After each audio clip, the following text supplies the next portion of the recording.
बिस्मिल्लाहिर्रहमानिर्रहीम। अज़ीज़ तलबा व तलबात, अस्सलाम वालेकुम। आज की वीडियो में फेडरल बोर्ड के इम्तहानात के हवाले से उर्दू लाज़मी मारूज़ी तर्ज MCQs पर बमा अमसाल एक जामिया और तफसीली लेक्चर पेश किया गया है, जो आपके इम्तहान की बेहतरीन तैयारी, दुरुस्त रहनुमाई और इम्तहान में कामयाबी के लिए नहायत मुफीद साबित होगा। आप अपने सामने मारूज़ी सवालात देख रहे हैं। सवाल नंबर 1, कलाम में किसी चीज़ का जिक्र करना और फिर उसकी मुनासबत से बाकी चीज़ों का बयान क्या कहलाता है? 4 ऑप्शन आपके सामने मौजूद हैं। हुस्न तालील, मरातुन नज़ीर, तलमी, तज़ाद। तो दुरुस्त जवाब है मरातुन नज़ीर। अजीज़ तलबा व तलबात, अब आपके जहन में एक अहम सवाल पैदा होता है कि मरातुन नज़ीर क्या है। आइए इसकी तारीफ, वजाहत और दिलचस्प मिसालों के ज़रिए इसे नहायत आसान अंदाज में समझते हैं। मरातुन नज़ीर ऐसी शेरी या नसरी खूबी को कहते हैं जहाँ कलाम में ऐसे अल्फाज लाए जाएं जो आपस में गहरा ताल्लुक और मुनासबत रखते हों, लेकिन एक दूसरे से मुतजाद ना हो। इनका इस्तेमाल कलाम में खूबसूरती पैदा करना होता है। आइए एक शेरी मिसाल पेश करती हूँ। पत्ता पत्ता, बूटा बूटा, हाल हमारा जाने है, जाने न जाने, गुल ही न जाने, बाग तो सारा जाने है। इस शेर में शायर ने पत्ता, बूटा, गुल और बाग जैसे अल्फाज इस्तेमाल किए हैं। ये तमाम अल्फाज एक दूसरे से करीबी मुनासबत और ताल्लुक़ रखते हैं, क्योंकि ये सब बाग का हिस्सा हैं। सवाल नंबर 2, इल्म बयान के अरकान की कुल तादाद कितनी है? 4 ऑप्शन आपके सामने हैं, 1, 2, 3, 4। तो दुरुस्त जवाब है 4। अब आपके जहन में ये सवाल आता है कि इल्म बयान क्या है? इल्म बयान के अरकान कौन कौन से? इल्म बयान के अरकान तशबीह, इस्तारा, मजाज मुरसल और कनाया। इल्म बयान पर एक जामिया और तफसीली लेक्चर मैं अपनी गुज़िश्ता वीडियो में पेश कर चुकी हूँ। आप इस वीडियो को देखें और इससे भरपूर फ़ायदा हासिल करें। सवाल नंबर 3, मैंने उसे कमरे से निकाल दिया। इस जुमले में इमदादी फ़ेल की निशानदही करें। 4 ऑप्शन आपके सामने मौजूद हैं, निकाल, दिया, कमरे, उसे। तो दुरुस्त जवाब है दिया। अजीज़ तलबा व तलबात, अब आपके जहन में एक अहम सवाल पैदा होता है कि इमदादी फ़ेल क्या है? इमदादी फ़ेल वो फ़ेल होता है जो किसी दूसरे फ़ेल यानी असली फ़ेल के साथ मिलकर जुमले को मुकम्मल।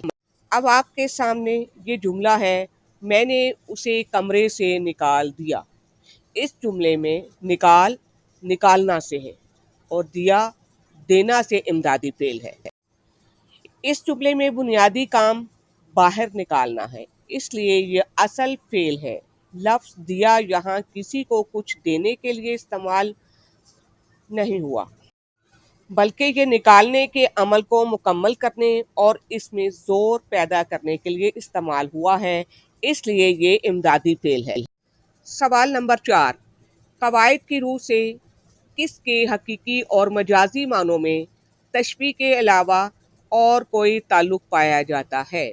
4 ऑप्शन आपके सामने मौजूद हैं, कनाया, तशबीह, मजाज मुरसल, इस्तारा। तो दुरुस्त जवाब है मजाज मुरसल।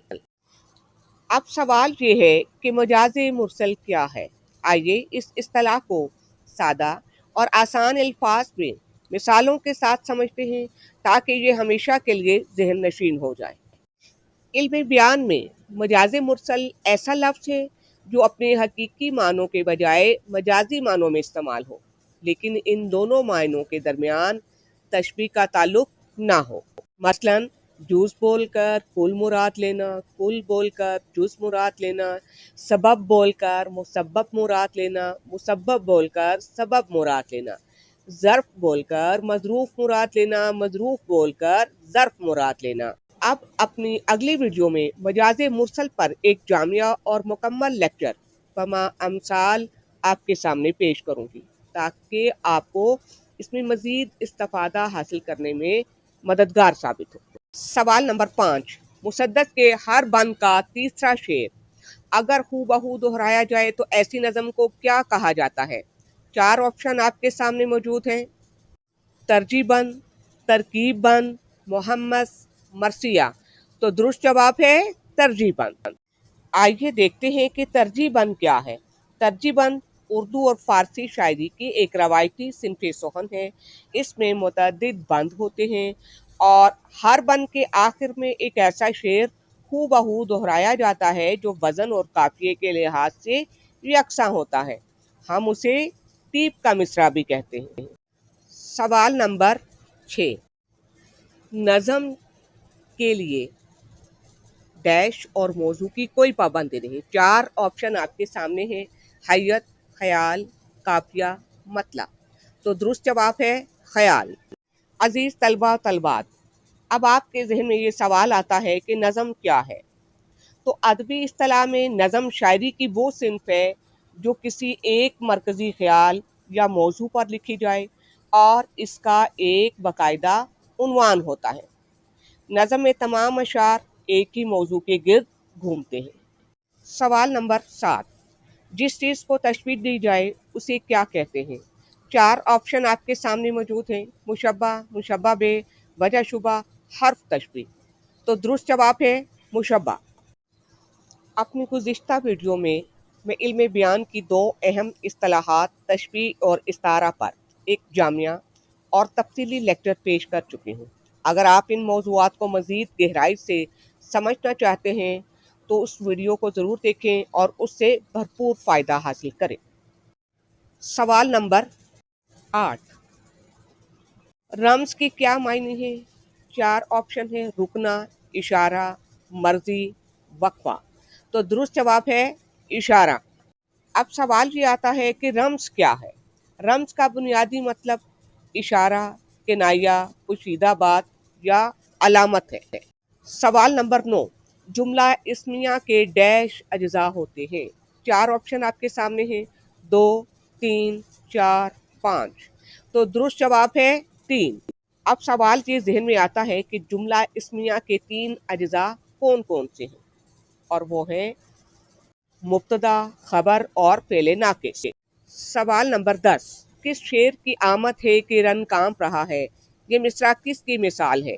4 آپشن آپ کے سامنے ہیں: کنایہ، استعارہ، تشبیہ، مجاز مرسل۔ تو درست جواب ہے استعارہ۔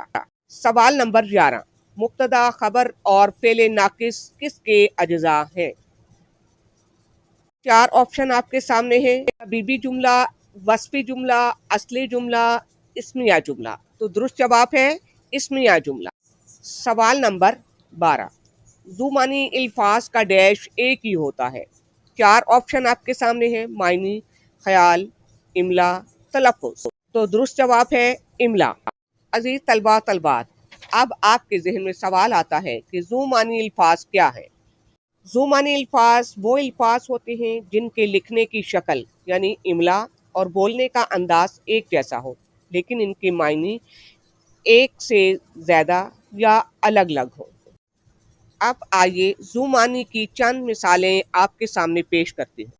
کان، کان انسانی عضو کو بھی کہتے ہیں، اور جیسے سونے کی کان، نمک کی کان۔ ہار، گلے کا ہار یا شکست۔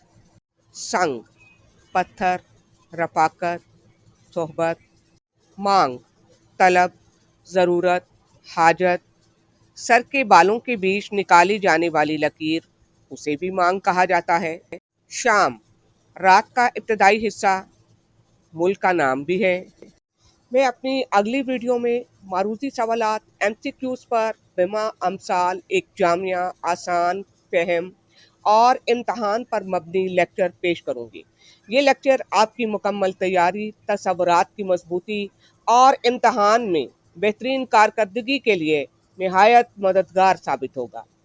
اگر آپ اچھے نمبروں کے ساتھ کامیابی حاصل کرنا چاہتے ہیں تو ویڈیو کو آخر تک دیکھیں اور پھر سمجھیں۔